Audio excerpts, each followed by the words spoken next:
So, ito na yung final day. Kailangan ko na talaga siyang tapusin.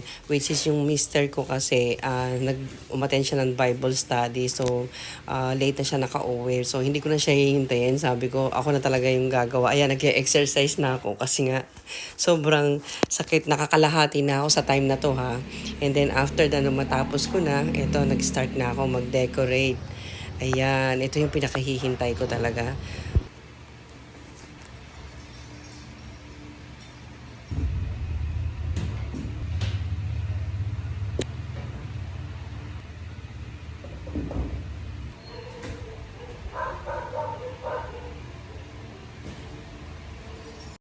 So, here it is.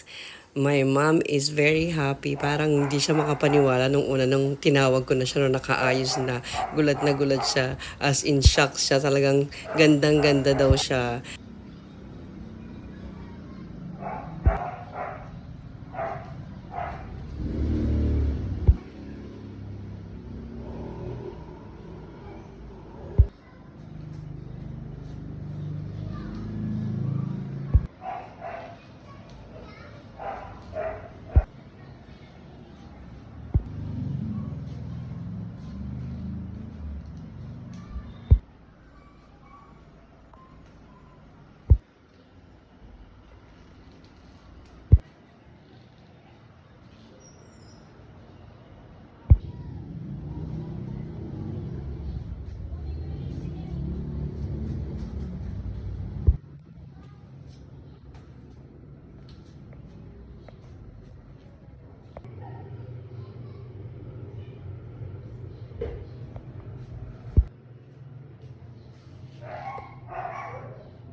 Mm.